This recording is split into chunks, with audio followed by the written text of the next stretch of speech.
Hi. Hi, everybody. Welcome to Kundalini Hour with Kai Shanti, myself, Ellen Steinfeld. And today we have a very special. Dani Antman is the author of this So why don't you wonderful book, start? Wired for God. And I read the book this week, and it's a wonderful book. It's a wonderful autobiography, and I highly recommend it. It's about Dani's story, her journey. We have a lot of similarities in the beginning of our path, which I find really interesting and fun. It was a very fun book, and it was hard to put down. There were many days when I had trouble putting the book down. So I really recommend her book, and I'm going And to read your. she's an old friend of mine from New York City, probably since the 80s, right? Is that like, that's a I long think late time. 80s in New York. That's right. We hung out in some of the healing spiritual circles there. And then you disappeared and had this whole adventure that, because I knew you were in Barbara Brennan, the Barbara Brennan School at that time. Right.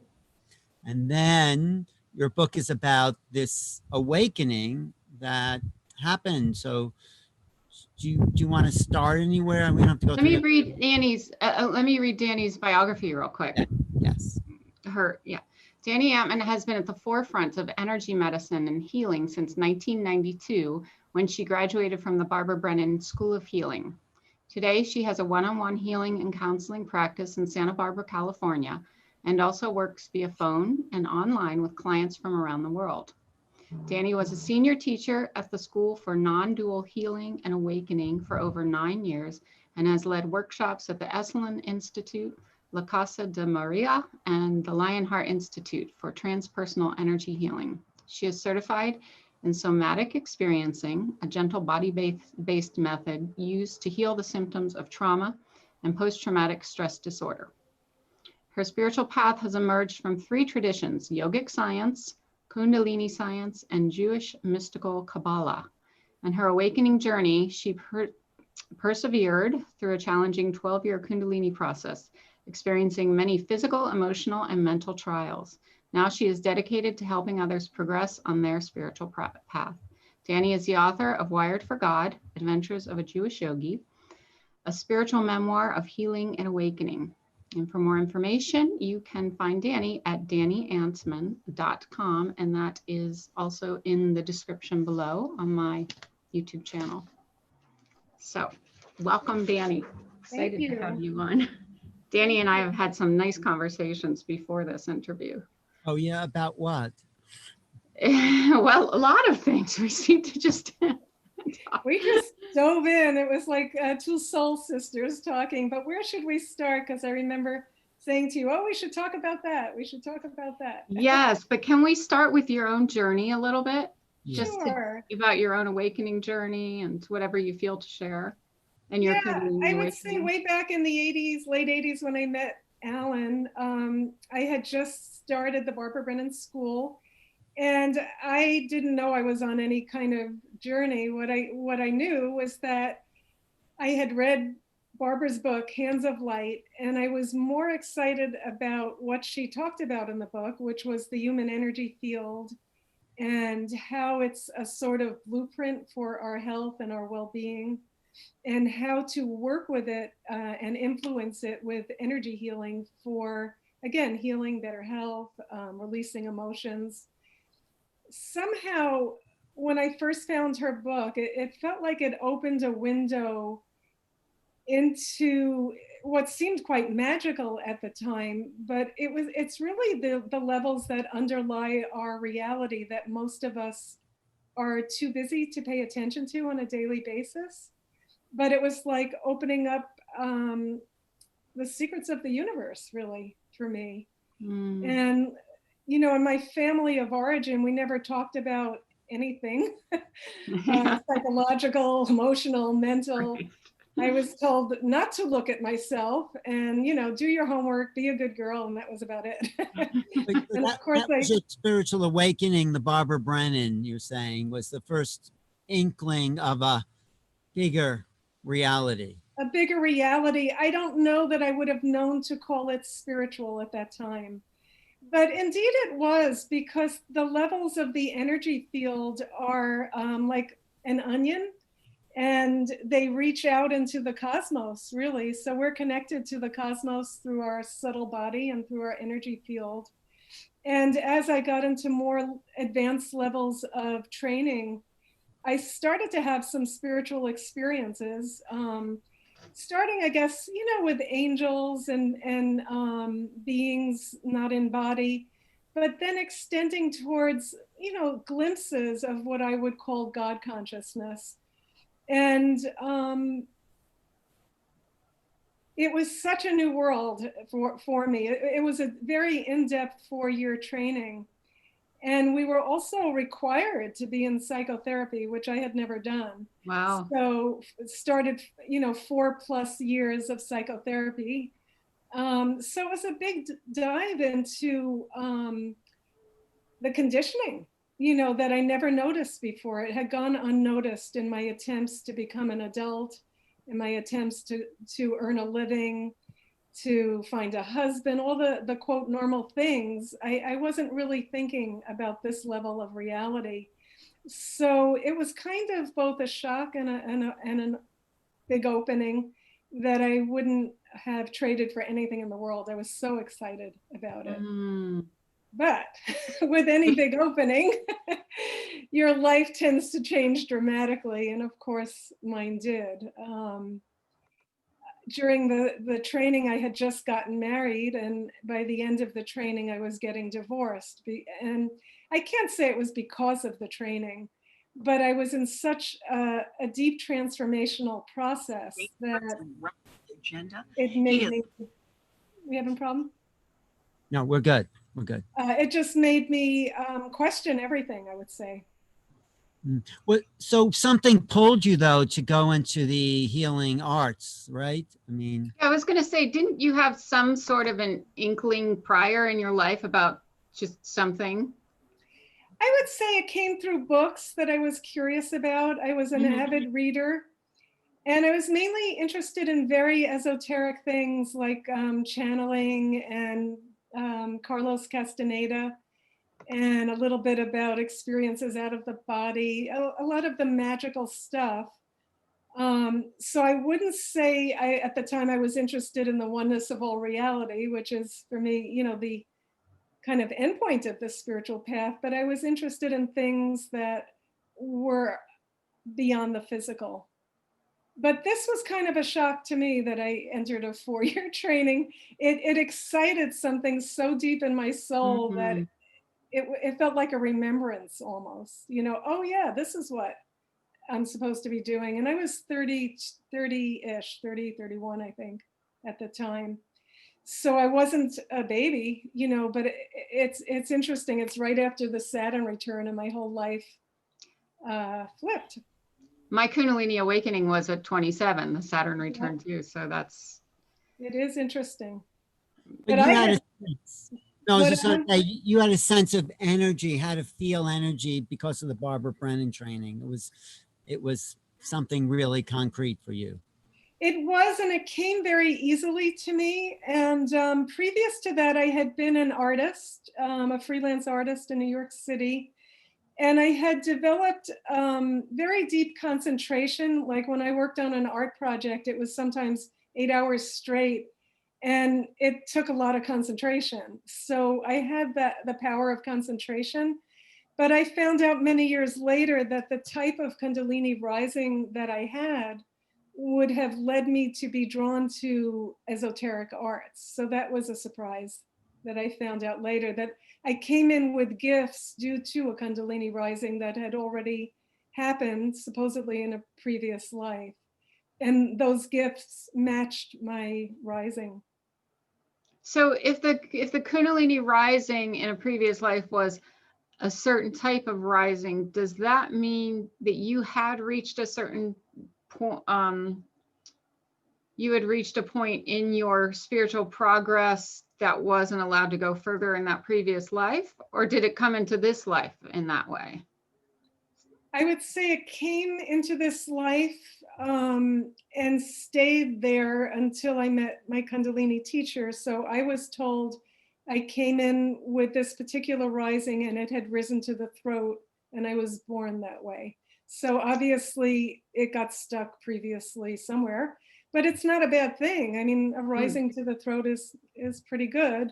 The channel that it was in, and I think we should go back and talk a little bit about Kundalini first, but it wasn't in a beneficial channel, which is a whole other thing, but maybe we should define Kundalini first. Well, yes, and maybe go on with your story a little bit till we get to that Yeah. point. Yeah. And in your also the story. different types of Kundalini is something that's new to me. I haven't heard about those different streams of Kundalini. so Right, much. it's very unique to the lineage I eventually found. But to go back to the story, you know, the Barbara Brennan School was just the beginning of very deep transformational work. And when I finished the school, in 1 week after graduation, I stopped being a freelance artist. I opened a healing practice. And for some reason, I had a full healing practice in a few months in New York Wow. City. And I realized I was quite out of my depth. Even though we had this 4-year training, I quickly realized I needed more training, especially in the psychological area. So I went on to do other trainings in psychology and the beginning of trauma work, which I continued much later. And about a year out, I met, I had known Jason Schulman from the Barbara Brennan School, and he was starting a school in Kabbalistic healing, which eventually became a school, the School for Non-Dual Healing and Awakening, he renamed it. And at that point in time, I thought, at that point in time, the opening of Kabbalistic mysticism was extremely new to me. Being born Jewish doesn't mean you're educated in the mystical side of the religion. And I actually didn't even really know there was much of a mystical path in my own religion. So to find out that there was this whole spiritual path that used the map of consciousness called the Tree of Life, which people I'm sure have heard of, was really new for me, and I fell in love with it. It was just, it felt like a very, very deep soul connection to the mystical side of the religion. And it's all about God consciousness. So I quickly realized that that was what I had been seeking. It's not just healing, that I was actually seeking a connection to God or God consciousness. And in that type of healing work, are you connecting in with the God consciousness of the being? Is that the objective? yes, and the language of Kabbalah is both dual and non-dual. So you could say that the Tree of Life has 10 aspects or qualities of God, and that sounds very dualistic. But then the next sentence, if you read a Kabbalistic text, will say something like, and God forbid you think that any of these are separate from God, right? So they use dual and non-dual language all the time. When I work with these aspects of the tree, I'm really working with divine names, embodying divine names and kind of giving a transmission through my hands. And it works very deeply on larger soul patterns that manifest through the physical, emotional, and mental layers of our life. But it looks at very large patterns like boundary and flow, or expansion and contraction, or let's say victory and well, dominance, submission, victory, and surrender. These large qualities, but there's a way to apply them to the minute details of our daily life. How did you, when you met the kind of Hindu traditions, how were you able to integrate the Kabbalah with the Hindu kind of world? Taken a long time because they're very different paths with a lot of similarities. So for a while, first of all, I entered Kabbalah before I got into Kundalini. So I had about 12 years of studying Kabbalah. which I think is the way to do it, to take it on its own terms.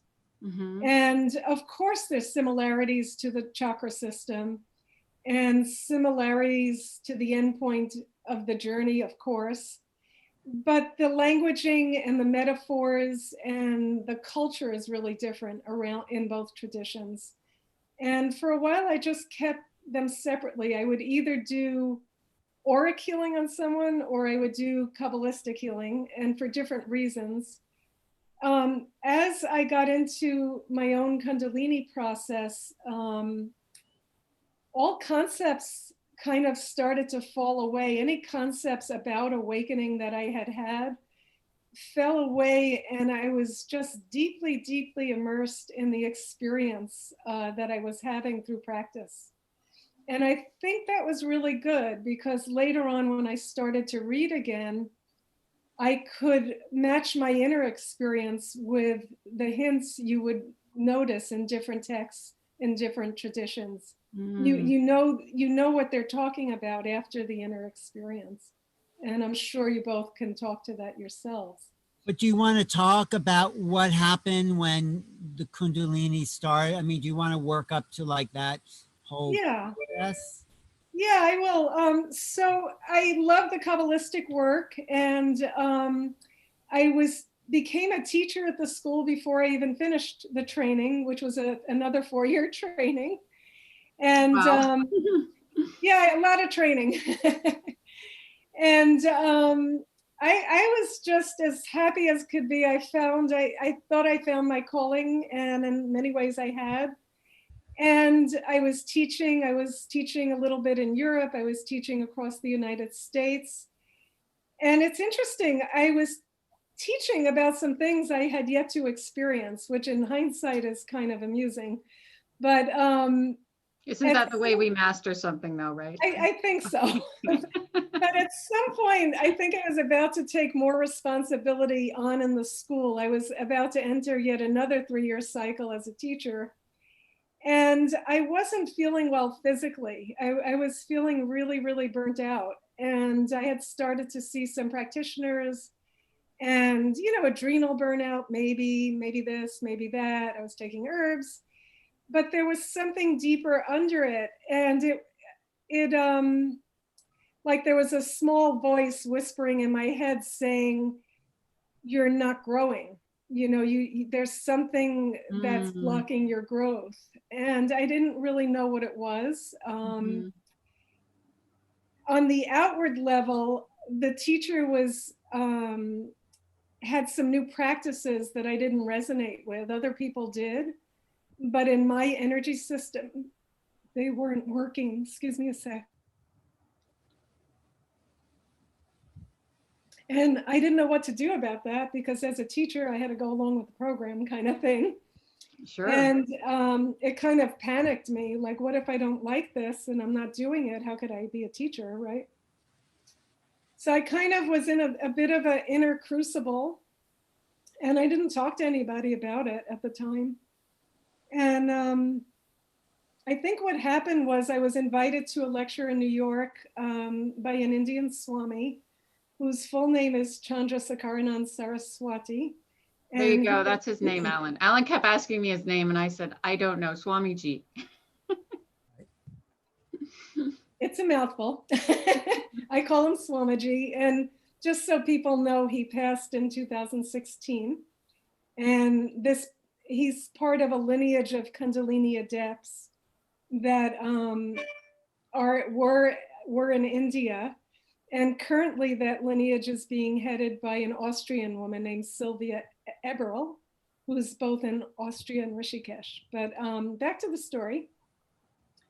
At this lecture in New York, by the second day, he started to describe 6 different ways or pathways for the Kundalini to move from the bottom of the spine, the base at Muladhara, up to the crown, Sahasrara, if I'm saying it right, or the crown chakra. And when he got to the particular one called Vajra rising, which is often called the left-handed rising or left path rising, I just recognized myself. I fit the rising like a poster girl for the rising. Every single what point. does that mean, though? How did it look for you? Well, I'll tell you in a sec. So first of all, I was shocked because it's like hearing someone tell you about their life. So what he basically said is that the rising, one of the qualities of the rising is that it goes up and down and cannot penetrate a particular cap in the middle of the Ajna chakra. That's the gateway to unitive consciousness here. So Kundalini wants to move eventually from here to here. And that place was blocked. This particular channel goes straight to the top of the head, but it doesn't unblock this particular place, a little like cap here. And when it goes to the top of the head, the person might have experiences of bliss or expanded consciousness, but it's not in the proper channel, and it falls, and the person can get depressed. And I had many episodes in my healing training where I would expand into these, what I thought were spiritual states, but they would never last. So you're saying it will go to the Sahasrara, but then it falls, but then it doesn't. Okay. It goes through a kind of a side channel, in a sense, to light up the brain. It lights up the brain centers. It doesn't go up here to the culmination point at the top. Oh, it does not. Okay, it doesn't. No, but it'll light up some of the brain centers. So you might have some pituitary or experiences of the pineal gland, maybe? Well, it causes hormonal depletion eventually, because you get these kind of charges and flashes without the sustaining subtle body evolution of Kundalini to make it permanent. It Would doesn't. a drug experience cause something like that? I don't think drugs cause that, but let's say you had this rising and did drug experiences. Okay. It might cause more damage than normal. You had these risings of your Kundalini, but not a full activation. Not a full rising, right. Oh, okay. So out of the 6 risings, there's 2 risings that don't operate in the Sushumna, the central channel. And for instance, I was in a yoga training once where the teacher said, oh, Kundalini, it just rises through the central column, opens 3 knots, and goes to the top of the head. Well, that's not really true. There's actually, because of the 6 risings and the different ways it can be stuck and the different conditions of the subtle body, there's so many ways and different kinds of symptoms that can occur with Kundalini rising, which we hear about when people talk about their own experience. Every person's experience is actually pretty unique, even though there are these 6 channels. It happens uniquely to each person. Is there any book that's out there that talks about the 6 different pathways? In great detail, Kundalini Vidya by Joan Shivarpita Harrigan, and it's on Amazon. And Vidya is Vidya. It means truth, right? I think. Teachings, I think, or teaching. Yeah, something like yeah. That. Okay. And I'll put a link to that very in the detailed. description. Yeah. Okay, great. So you were with this teacher and he activated your Kundalini rising, but he couldn't get all the way through that. No, I want to go back a bit. Okay. I came in with a rising. So I personally would not have known I already had a Kundalini rising. I had, other than this feeling of malaise and I had a gift with energy. I was immediately adept at doing certain things, which came with this particular rising. I was a bit psychic. I was having out-of-body experiences, which I was told was due to some actual damage, like too much opening at the throat, because that's where it was stuck. I had hormonal imbalances, part of this rising. So the symptoms fit me, but if you were to look at the 6 different risings, they have different gifts and different challenges.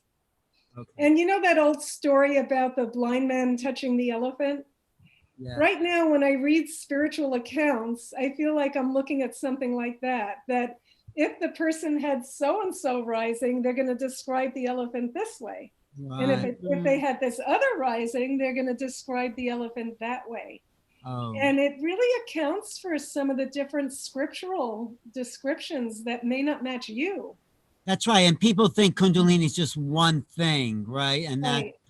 And that's new for me actually too, because I mean, of course it's a science, but I didn't realize it was so detailed that way.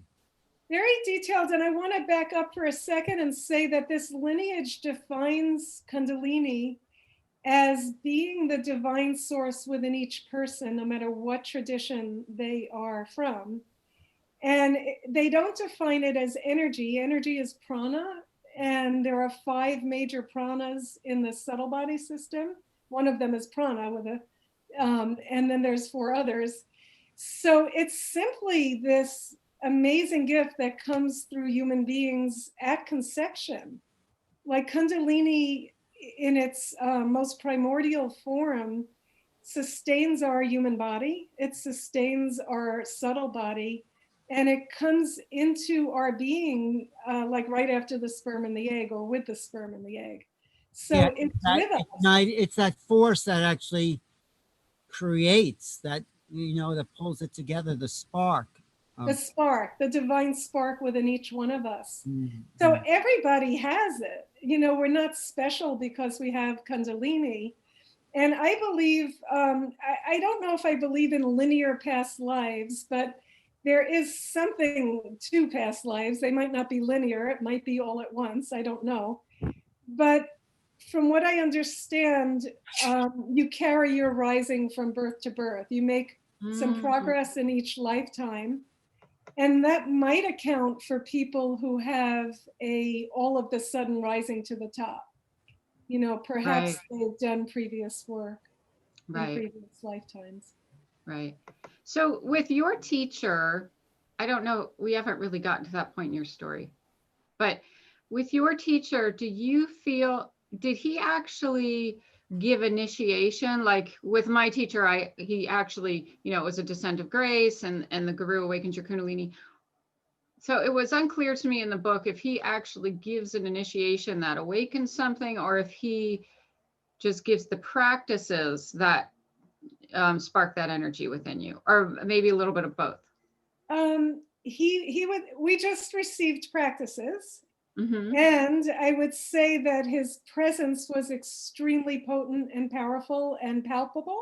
Mm-hmm. And I know of a few cases where people would meet him and have a spontaneous movement or of some sort of Kundalini. Because again, the beginning arousal of Kundalini is from Muladhara chakra. So many people come in with the Kundalini already having done that.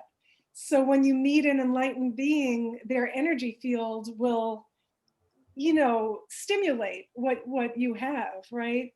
So that was very, very potent in his presence, but he would say, it's not me. You do your practice and we'll see what happens. You report back, we see what happens. He would never claim it for himself. And he really didn't do Shaktipat. It was really about the practice. And it's also true that there was an emanation coming from him that was palpable. All right. So because, Can you just wait, I just want to ask something. How else would he know what practice to give you if he didn't have that flowing within himself? Well, the process to work with him and Joan Harrigan, who was his protege, was to write a very, very detailed 3 history report. Mine was 12 pages long. Oh, okay. And Kundalini Care is one of the websites where you can download that 3 history form, but let's not go there right now. So we wrote a very detailed history. And then also he had direct perception, because the first time I met him, when he was talking about Vajra rising at this first weekend that I met him, my mouth must have dropped open. And at the end of the weekend, he said, so what rising do you think you have? And he laughed because he knew, and I knew immediately. He saw. Which one did you have? It's called the Vajra Nadi rising. Mm-hmm. And it starts in the genitals, actually, this particular nadi. And it's the nadi that everybody has this nadi, and it's used when you have sex and have an orgasm. So that rush of energy when you have an orgasm that puts you into bliss is the same nadi that is used by this rising. And there can also be an amplification of sexual desire from it. There can be a sexual addiction. I probably was in that category for a few years. And what else? But also, just going back to what else you said before, is that everyone has Kundalini, but it's not arisen in everyone. Is that what you're saying? Right. And how does it get activated in people? Do you need a teacher, or just it does happen on its own? So it happens on its own. It can happen in moments of stress and trauma. It can happen in moments like childbirth for women. It can happen from the glance of an enlightened being through Shaktipat, as you both know. The initial opening, it can happen in a variety of different ways. In a moment of awe and wonder when time stops. I think it happens through grace, even if it is through a teacher. There's probably a divine timing to it. how did it happen for you, that awakening? I don't know, because I really came in with it already at the throat. What I was noticing that I was depleted, and here I was, an energy healer, feeling very depleted. So at the time I was wondering, how am I going to continue working, and then I found out that the rising that I had would cause this depletion. And the 12 years that I spent in doing practices and process were really to repair and renovate my subtle body, which was very depleted. It had holes, according to Swamiji. What So kind that's of not something that, practices- Oh, go ahead. that's not something that Barbara Brennan dealt with? Not at all. She didn't, wow, that's interesting, because it seems like a common problem energy healers would have. Well- Depletion of energy. Let me backtrack on that. I mean, she would talk about building up your energy power, or like filling your energy with light, but we never really learned about Kundalini at all. Oh, Kundalini, yes. And, what kind of practices filling your auric field that have holes from depletion? Well, they're good, but Kundalini is so deep in Right. that this is more about spiritual evolution than just fixing the auric field. Yeah, but And what I am talking about could not have been fixed just through an energy healing. It actually, once Kundalini reaches here, there's a systemic renovation of your whole chakra system, but it's done from the brain, from Kundalini's base camp in the brain. And that level of reconstruction and rewiring from the brain down into the subtle body is different than energy healing. It's Kundalini driven. It's God driven in a sense. And it's rewiring you to become a vessel for unitive consciousness. Is there something you do to make that happen, or just I did practices. like And what I kind of also, practices would you do? specific yogic practices, meditation given to me by Swamiji. So their tradition has a whole science of this. Would you say that's the most developed tradition in dealing with Kundalini, because it sounds so specific? Well, to my knowledge, but I'm not a scholar of Tantra or, tantric paths. And I think what Swamiji did through his about 50 years of study was pulled from a lot of different yogic sources. But really what most amazed me was he was interested in Kabbalah and told me that my lineage was Jewish. Now I know I'm born Jewish, right?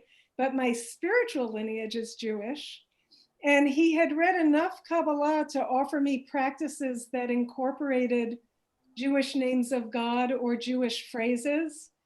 And they accompanied my yogic practices, which is very unusual for a teacher to cross paths, I guess. And I don't usually recommend it, but it worked quite well for me. Well, Because that's what we had brought up in conversation yesterday, that you said you wanted to talk about. And I was very impressed with the fact that your teacher started reading about I'm pronouncing it wrong, Kabbalah? Kabbalah, either way. Okay. Yeah. He actually studied that to help the people that were coming to him that had the Jewish. And apparently a lot of Jewish people end up going into Hindu and Buddhist traditions. I think they do. That. There's a particular reason, which I would say is that if you are in these times and looking for awakening, the Jewish path doesn't talk about spiritual awakening. They talk about service. They talk about being a good person in the world, giving charity, prayer, contemplation for sure. But you have to read between the lines to discover the non-dual teachings within the path of Kabbalah. Well, there's some great rabbis like Antman and who were awakened teachers, and they developed great traditions out of their awakening that happened to be Jewish. But they never would have used spiritual awakening. It was more about being in the world, and they were awake. The Baal Shem Tov is another one, Isaac Luria, absolutely awake and very, very brilliant. So it's really interesting because as we were talking about, your teacher was the first one that really brought this to public awareness. And then Muktananda, Dhyan Yogi, there were several teachers around that time who brought a lineage or teaching or an initiation that had priorly been only for one or two people out into the public and to, masses of people. So it seems like the Jewish tradition could catch up with that in a way where it would make those more accessible. Do you feel like you're an anchor for that in some way? I feel like I'm supposed to be, but haven't quite reached that goal. We were talking about that because I'm not a rabbi. I've been somewhat reluctant to come out as a quote Jewish teacher of awakening.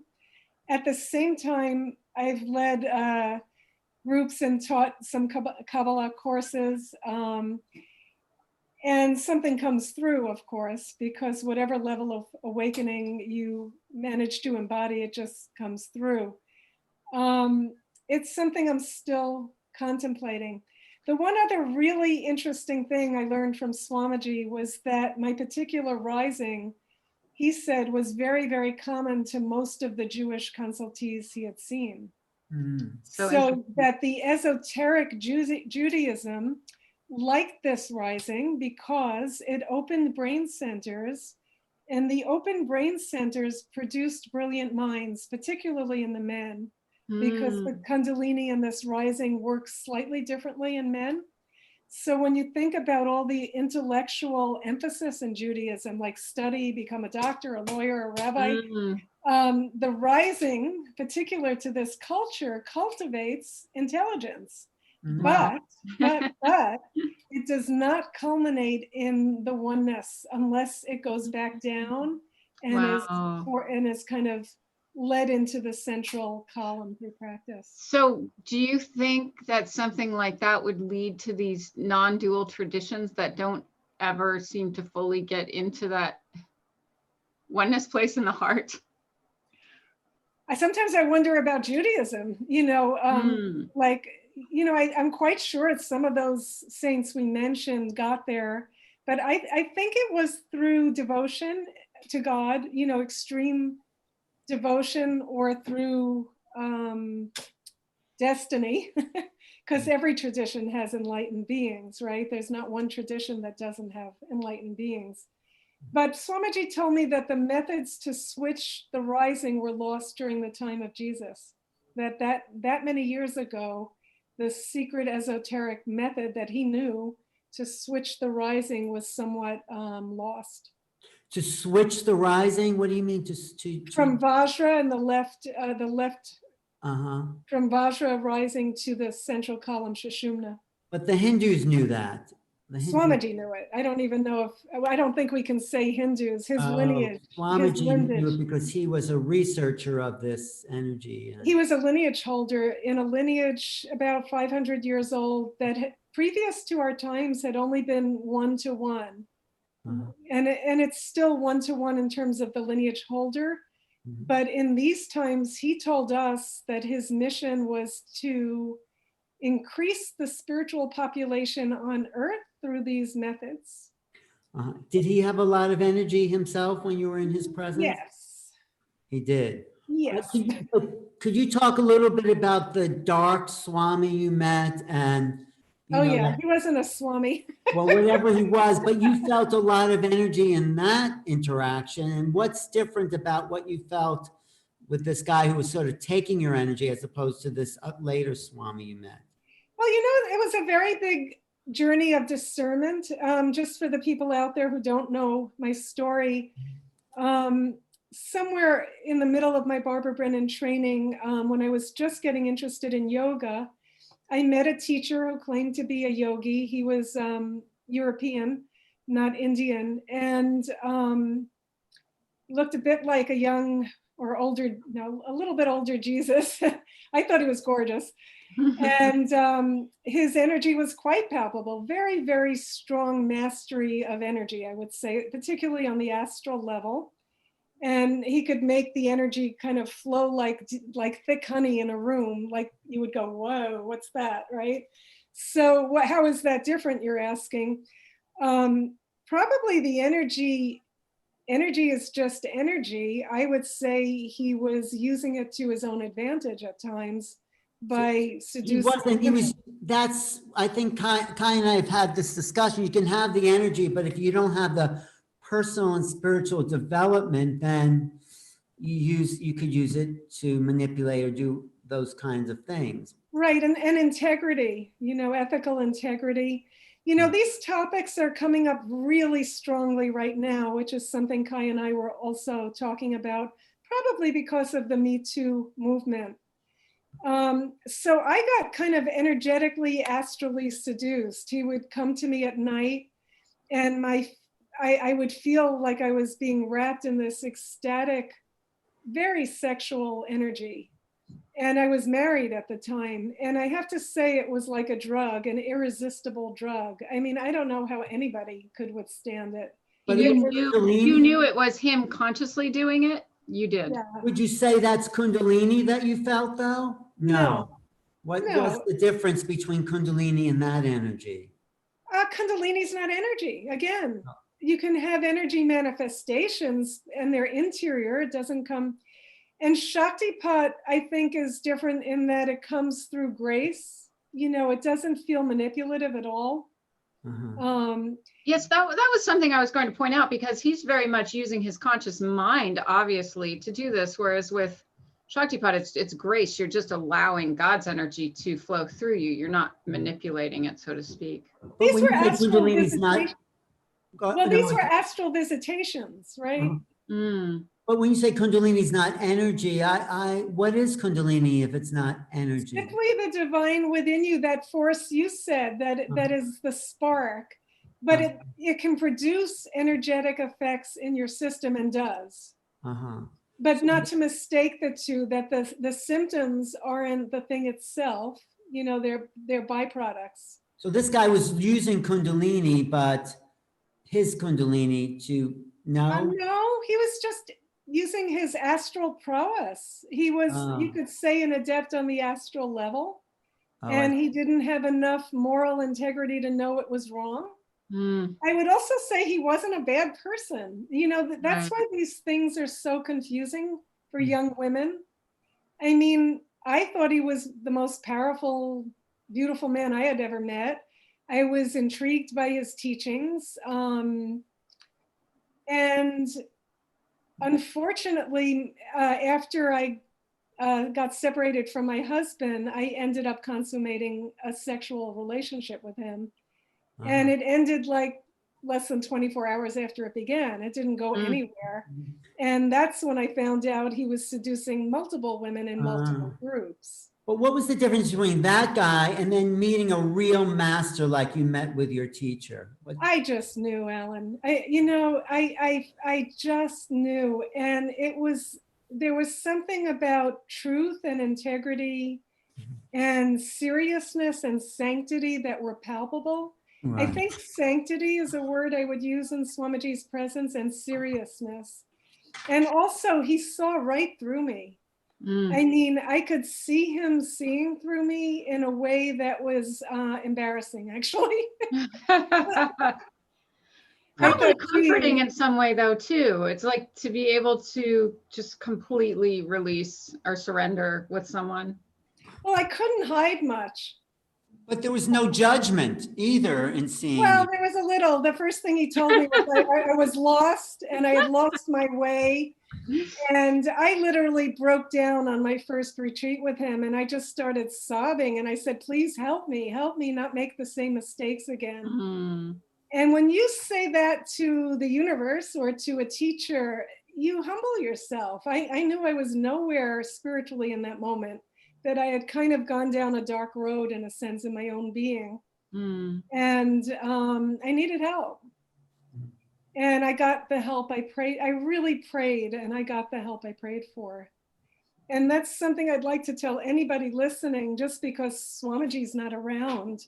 If you pray from the depths of your heart for help, the universe is structured to give you that help.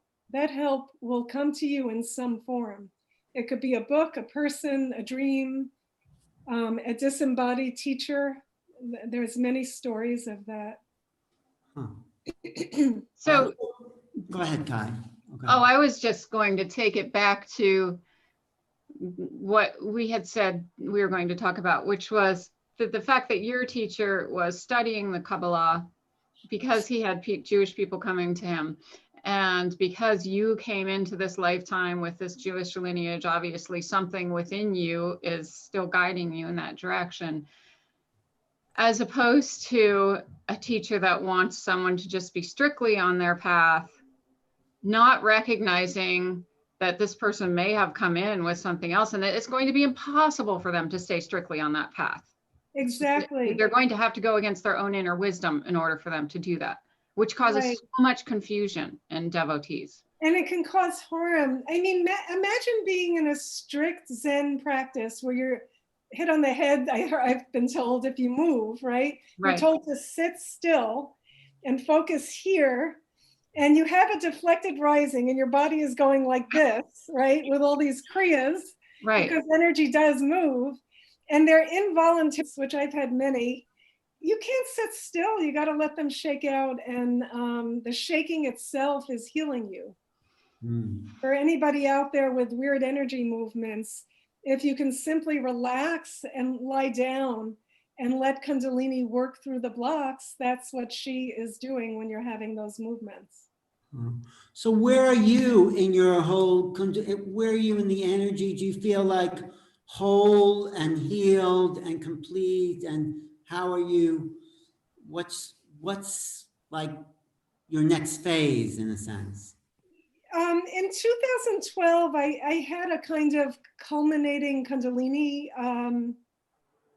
opening into the vastness, I would say, of non-dual spaciousness, and that has never left. But I think every opening still has to stabilize, and every opening is probably just another beginning on an endless path of spiritual evolution. And there was a period of time, I would say maybe 2 or 3 years after that, I had absolutely no interest in reading spiritual books. I dropped any kind of questing, and I was just really, really quiet, living a kind of hermit life with friends and working, but very, very internally quiet. And I would also say that I've been confronted with what Joan Harrigan calls boulders in my psyche, like even larger themes of stuff that is still being cleared at a very, very deep, subtle level. And they usually come up in relationship to somebody somewhere, like something will trigger you. and you realize you're caught in a whirlpool of thoughts or obsessions or desire. And I have enough groundedness in the vast part to be able to witness it and not get too caught up in it and let it play out. But sometimes you really have to see it. It has to constellate in your life in a way for you to see it. Yes. And lastly, I would say that it feels like I'm landing more and more in my human heart that has been opening more and more to compassion for all beings, that's a visceral feeling. It's not a thought. And how do you feel, though, in your body, in your sense of self? What's the feeling you have? Deep contentment. I don't think I've ever been this content and quiet in my whole life.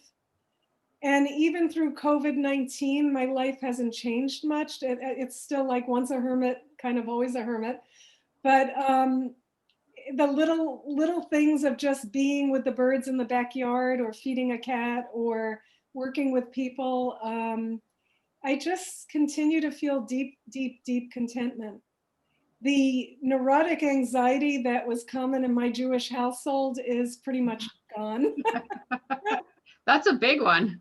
That's a big That's one. not just your household, that's generations of that. I want to say one more thing. I think it's really important about the anxiety. Some of it wasn't just neurotic. In my studies, I've done extensive training with trauma healing and PTSD healing. And there's some really deep stuff that can happen from birth trauma or early childhood trauma that will create like a buzz in your nervous system that you're almost always aware of, but never pay attention to, like it's always there. And I wouldn't call that neurotic anxiety. I would call that anxiety born of a nervous system that learned was trying to cope with danger from a very early age. Is there fear associated with that buzzing, would you say? Yeah. In my case, my mom had 3 miscarriages before I was born. And I think she was very, very, very anxious during pregnancy. And that I healed through work, the somatic experiencing work I did with Peter Levine. And it enabled me to embody stillness to such a greater degree than before. When that buzz finally disappeared, I was able to meditate much more deeply. Right. Did you notice the buzz disappearing, or did you suddenly feel it? Was a demo in a class, and it shifted. Just like that. Just like that. What class was that? In a trauma class, you're saying? Yeah, I did the 3-year training called Somatic Experiencing, another 3-year training. Plus. That wasn't in your book, was it? No, it's not. I just couldn't put everything in that story. Right. But it was such an impactful training. And I find that with spiritual work, if you have pre-existing trauma, it is going to come up as you open. And to have a spiritual person, somebody like me, who knows the spiritual side, but also can work with trauma, is really helpful for some people. So is that what you do? What is your work now? I mean, how do you pull this all together? What do you do with people when they come to you? I have a couple of different avenues. I've been acting as a guide for spiritual awakening for some people. And I do work with trauma and trauma healing. And I do energy work, a la Barbara Brennan when needed. But it sort of comes out as just me, what I address, whatever is in front of me in the person. And I would say that the most important part is to see the complexity of the being in front of you. Well, I have someone I would send to you who's had a spiritual awakening, got very confused, and she started to have these psychic visions, and it just made her scared and upset, and she didn't know what was happening. And I talked to her a little bit. I said, don't worry about that. It's okay. You're not going crazy. But I think sending her to someone like you who really has a training would be great for her. So I'll give her your number, okay? Was that the best way? Yeah, my email. And I want to say I've been developing a course for the kind of post-awakening symptoms. And I'm going to launch it in January. And there'll be a free webinar sometime in early January. And anybody who wants to find out about it can just sign up on my website for emails. And I promise you, I don't do many emails. I'm not a big emailer, but I will send out emails sometime in late November, December for the course. So Well, that would be good for people who are having spontaneous Kundalini awakenings. Yeah, I'm not working directly with Kundalini, but I'm helping people to find ways to get resourced, to get grounded, to know for sure that they're in a tribe, that they're not crazy. Other people are going through this, and to work with the symptoms that can occur. what's, And no, I just want to know, I'll put your email in the chat if you want to give it out so people can Sure. contact you. What is it? sure, it's Antman The Antman. 170 at AOL.com. Okay. And her website is DaniAntman.com. Right. AOL.com. And Okay. just KundaliniCare.com has a lot of info about Kundalini. And Joan Harrigan is no longer seeing people, but I believe that Sylvia Eberl Viryananda, her link is also on Kundalini Care.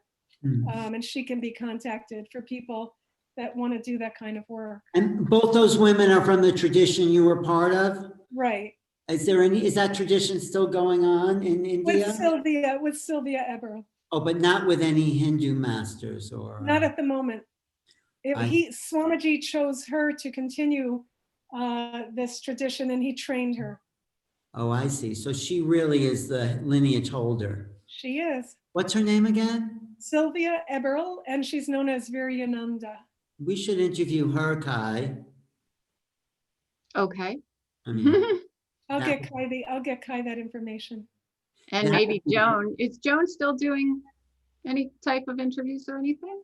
I don't know. She's kind of retired, and I don't know if she's doing interviews or not. That you'd have to ask her. Okay. So I also wanted to just touch on that subject of bringing this back. Teachers, there are so many teachers being exposed right now for not being fully in the consciousness. I don't know what you want to say. In integrity. In integrity. And I know a lot of people are looking for teachers. And so do you have a recommendation of how someone can feel out when they meet someone, or if they want to go meet someone, who is right for them and who is in integrity? Yeah. They say the fruit doesn't fall far from the tree. Look at the people around the teacher. And I would investigate first if there's any scandals about them, right? You can do that online quite easily. And I would hang around them and see, look at their behavior, what the vibe is. Certainly if there's sexual shenanigans going on, I would say run the other way, because it's really not appropriate. I joined Association for Spiritual Integrity, and they have a really beautiful and lengthy code of ethics. I think it's asi.org. Oh. And what were you going to say, Kai? No, I didn't know about that. That's interesting. So do teachers themselves become a part of that? They do. And it was started by three teachers and by Rick Archer from Backup. Okay. And they're inviting teachers to have a forum to look at ethics. And I have referred people to look at the ethics as a kind of checklist for their teachers. That's really interesting. Very specific. Yeah. It is very specific what they list. Yeah. And discernment. What's the name of that again? How do you find that? Association for Spiritual Integrity. Okay. So they list teachers that you should avoid as well? No, they list ethics that you should look for. They're not policing anybody. It can be such a mental trip when you start questioning, you start saying, maybe this isn't right, or maybe this isn't right for me, or this teacher did that, or this teacher did that. But then the teacher has an answer for all of that, and will even start to put you down and make you feel bad about yourself because you're questioning that. And they'll tell you it's your transference, which is one of the worst uses of psychological lingo I've ever heard. Mm-hmm. I think a teacher needs to be able to be asked questions. And if a student feels they're out of integrity, you need to be able to have an honest dialogue with that teacher. And in some of the Indian traditions, you can't do that. You know, you can't even approach the teacher. That's true. Or question the master, and that can be really harmful. Yeah, so with the guru tradition, if the guru says that's black and you say, well, I'm seeing it as white, then you have to change your perspective to see that that's black. So is that shifting the way that we become devotional with the guru?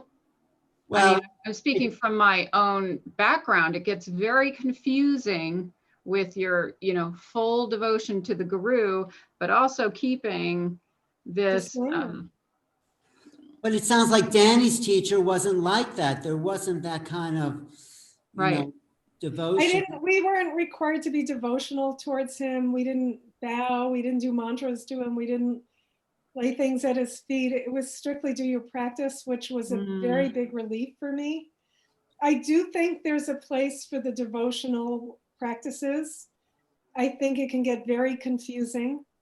ASI, Association for Spiritual Integrity, addresses some of that. So there's a lot of discernment involved, I think. I've heard of gurus telling people they shouldn't be married to who they're married, they should leave this person. And those are very personal decisions. You might take that in and think about it, but not, you can't stay here if you don't listen to me, right? That kind of absolutism. Well, there's rabbis that do that too, especially in Hasidic community. It's like, you listen to the rabbi and do everything that he tells you. And that's another way of power, if you ask me. Or cults, right? When does something become a cult? Right. So so do you feel that whole guru tradition is changing? Is it evolving so that we can be more in integrity with it? One would hope, but it's again this mix of two cultures. Mm-hmm. I think we're talking about the guru tradition in the West, right? Mm-hmm. And these gurus have encountered, a different society, and it hasn't looked so good if you look at all the examples, right, of fallen gurus. Yeah, that's true. No, you sound like, I think that what you're saying about your teacher is really has more integrity than just following someone because they say so and not questioning them because they want to stick to a tradition that it's changing. The times are changing, the energy field, the timelines are changing. So your guy, whatever his name was again, but adapted, incorporated the Kabbalah, he was expansive in his approach to spirituality, which is very refreshing. And it wasn't about him. It was about, the practice and the energy. Very much so. And I think it'll be interesting because the other thing that the West has to give the East is psychological maturity that then becomes spiritual maturity. That's been a very big. You're saying the West has to give the East psychological maturity, but the East has to give the West spiritual maturity. Mm-hmm. And that's what they look down upon in some, Hindu traditions, like, oh, if you're Westerner, you cannot be that spiritual as their tradition. I'm also saying that spiritual maturity, East or West, has to include psychological maturity. Yes, you're right. Because you can have a Kundalini that's risen to the top and still be very, very unpurified or, not stable, and have a lot of desires and tendencies that will play out in some not so nice ways. And so you correct that by doing the practices that your teacher. I I did, but other people just having a teacher, having the reflection of a teacher, having a psychotherapist, just being self-aware. I think you need a mirror, because when you're caught in your own stuff, you don't see it, right? Right. Well, and that's the whole thing about the guru. The guru is supposed to be that reflection, and then they get into doing the ego work, which is supposed to be clearing that. But when does the ego work become egotistic on the part of the guru? Well, that's it. They have to do their own work. But yeah, Danny, what were you saying? I was gonna say, maybe at some stage in everybody's awakening, you need a one-on-one teacher that works with you personally. It doesn't have to be a guru. It could be a wise being who's gone through this themselves, who knows some of the pitfalls. It could just be a wise spiritual teacher.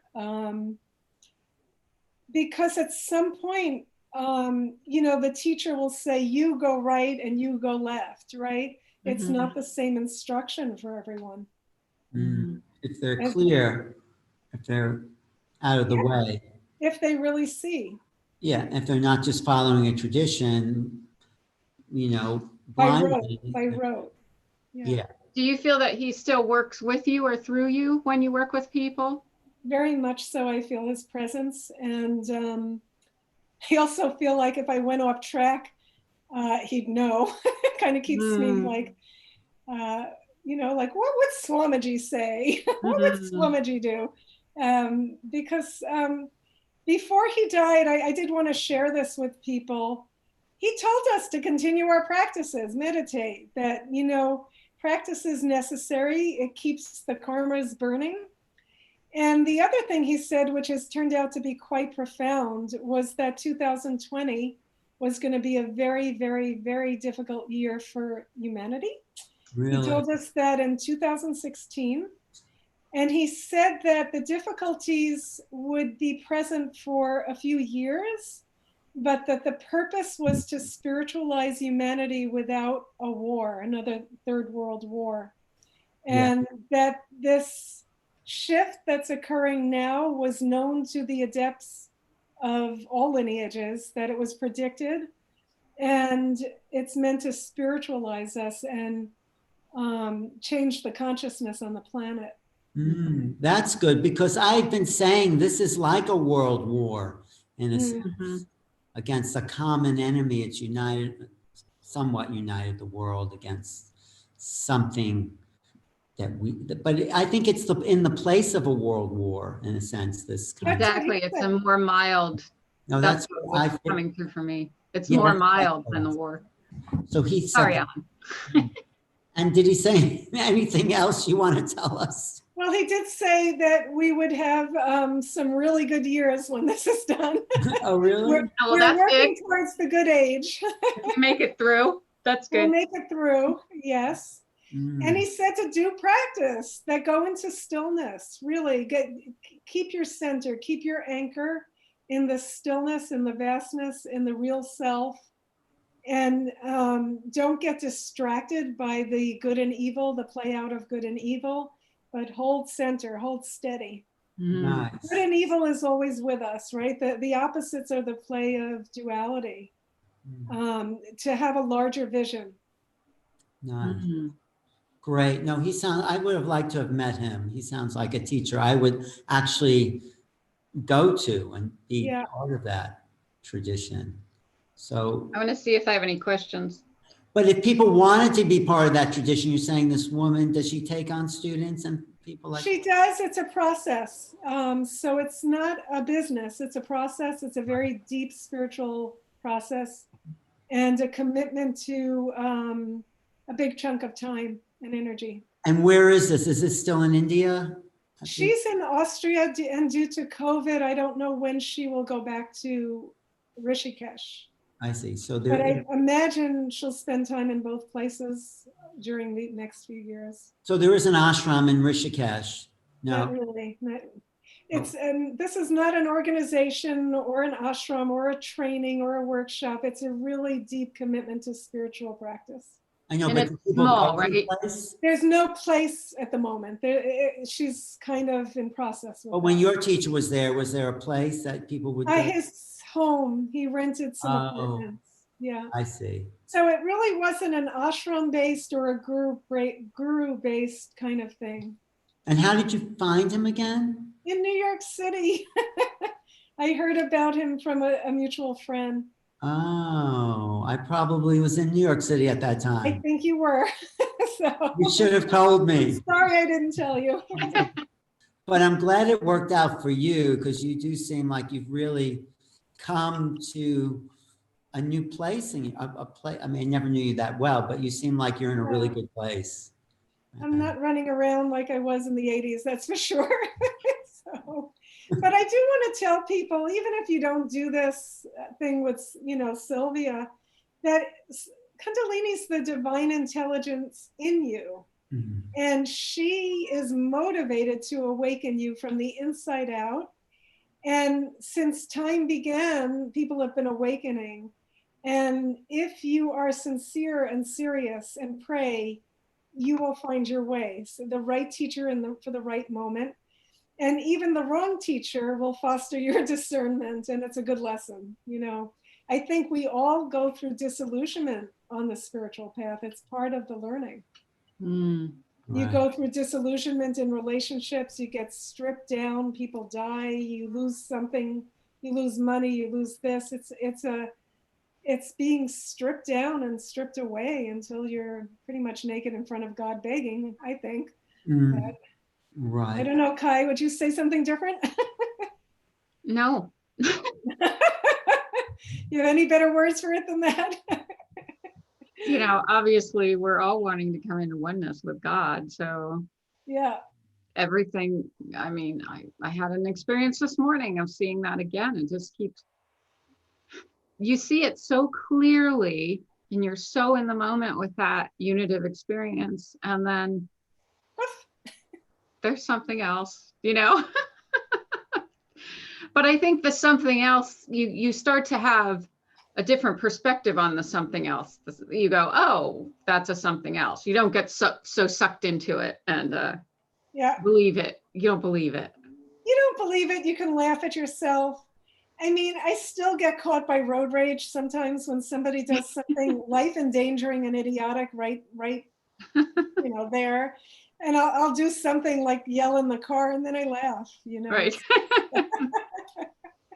Right. Right. It does become like that, where you can watch your personality playing out. I was in the right-hand lane and this guy comes into my lane, like comes into my lane. And I look over there and I'm going, what? Sometimes you just don't get it. Sometimes I think, oh, my energy must be really strong today because I'm just pulling people towards. What makes you think this is okay? But then it dissipates. If anybody has a question for Dani, who on live, I have I'm looking at my live stream, so go ahead and ask my now. live stream.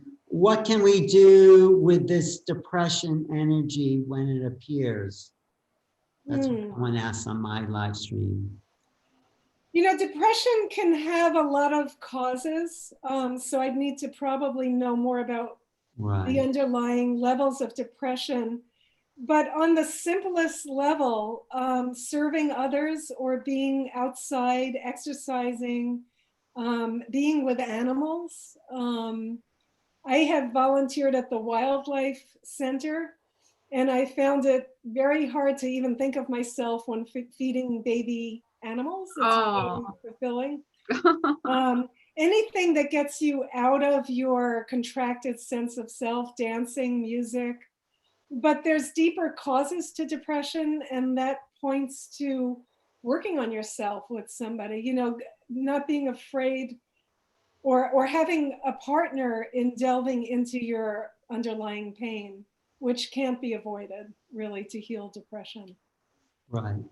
I know. So anyway, I know it's like you can't give like just boom, do this for depression. I mean, that's a little silly, but yes. But no, I feel the pain of the person asking because depression is very disabling. Mm, yeah. But yeah, there's no one And answer. there's no easy answer. Yeah. Yes, you're right. And if something happens where you're sad, I think it's okay to be sad. I mean, if you want to get over it, but you know, if you have a reason to be sad, you lose somebody, you don't want to get over that so fast. Right, but I imagine this person's talking about chronic depression, which Right. is different. Yeah. No, that's true. Any other questions out there? Well, I have hello from the UK from Richard. Greetings from Australia. I love you all. Z word. So, but Dani, you have some stuff coming up, like you said you want to do, maybe online with people. Starting January, I'll have a course to help cope with the upheaval of awakening. Oh, nice. And there'll be a free webinar. Right now, I am mainly working with people one-on-one on Zoom all the time right now, of course. And I work with people all over the world, thanks to Zoom. And personal sessions about an hour, and it could be about anything you want to discuss, from spiritual awakening to depression to physical things. I work with the full range of human dilemma and suffering. So with the depression itself, do you actually do, I don't know what you would call it, healing or energy healing or something to actually work with it, with the underlying cause? Yeah. And to look at the deep patterning and deep pain. You know, people can override depression, and then somewhere in their 40s or 50s or 60s, all of a sudden it comes on full force. And they'll tell me, well, yeah, that happened. I lost 5 people when I was 3 years old or 4 or whatever, or my mother committed suicide, but I never dealt with it. And that's usually something going on, you know, underneath depression, that there was something catastrophic that was pushed down and never. So with the Kundalini awakening, those things tend to come up to be cleared. They do, and they come up big time. And so you can help people get through that when they have an awakening and these things are just in someone's face. You can help them work through that. Yeah. I think there's a great need for what you're doing now. And it seems like more and more people are having a spiritual awakening. Doesn't it seem like the way? I think so. More people are waking up. And because of people like you who have been interviewing these fabulous people for years, yes, there's more of a context to talk about awakening. Yes. And not to just talk about it from the Hindu viewpoint, but the whole spectrum. You've interviewed so many people that really it's a whole spectrum of experience. Well, that's why I do it, because it's no one way. There's no one method. There's, you know, all within an umbrella of this bigger reality. So. Did you imagine when I knew you back then and you had just started doing this, that you would still be doing it all these years later? Well, I do it because, no, it's not like I imagined or not imagined it. I just, I'm always curious. Yeah. So this is just another outlet for curiosity and learning and and having more knowledge and learning about myself. So I never thought about doing it or not doing it. It's just another way of learning for me. Beautiful. Is the curiosity still there, Alan, even after all the people you've talked to? Of course, it's there even more. Oh yeah, no, I'm endlessly curious, because the mystery is infinite. We're never going to solve it, but we can keep pursuing it. I mean, that's what's interesting for me. I love hearing about each person's unique journey, because I find that fascinating, especially on the awakening journey. Me too. That's like, wow, because it all is the same destination. There's just many paths, and that's right. And I think we can learn from everyone. I mean, at least I do. I feel like that's why I like, because everyone has a piece. Right. Wow. I should go soon. I have this appointment, but do you guys want to keep talking, or? No, we can go. No, wait, I might have something. If Shakti has been awakened through a guru, but you also had subtle awakenings throughout your life, are you tied to that guru, so to speak, throughout this incarnation? That's from Mary Yaw. Thanks, Mary.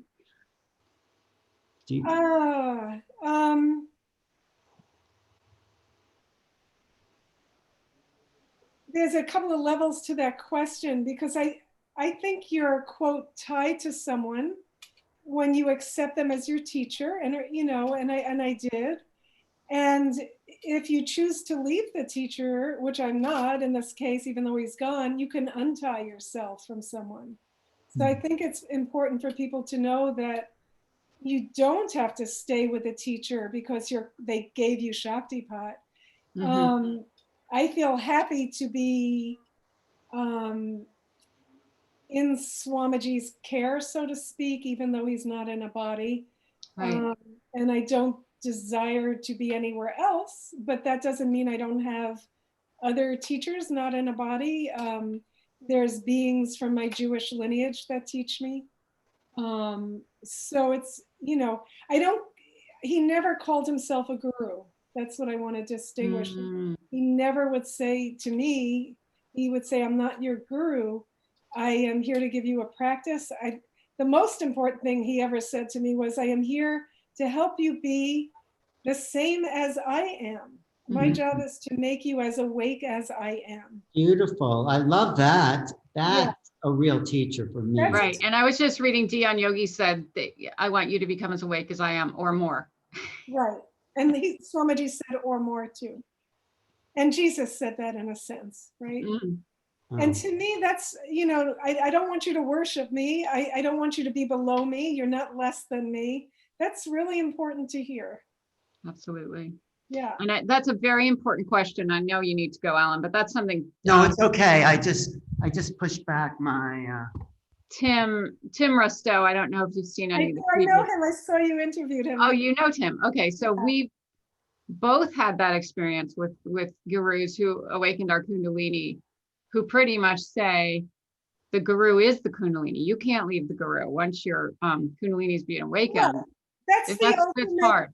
That's an ultimate truth in the sense that when you become realized, you are that, and the ultimate realization is you transmit just that. You're not transmitting a personal self, but that can get distorted by the human personality stuff that's not yet healed. Yes. So that's a good. It's presented, right? That's a good thing to contemplate, and maybe we'll speak of that more. Okay. Anything else, Dani? I don't think so. Other than if you're interested in more of the details of the process, buy the book. It's on Kindle, Amazon, and I'm happy to meet people through sessions. And The book. Thank you. Thank you Wired for God. It's a great title, and it's a page turner. It's very hard to put down. Just warning you. You want to just keep reading it.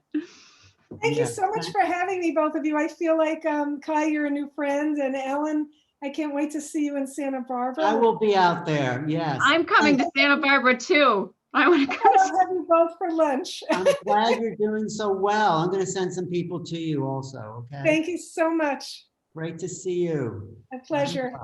Thank you so much, Dani, for being on the show with us. Really appreciate it. Bye. Love you both.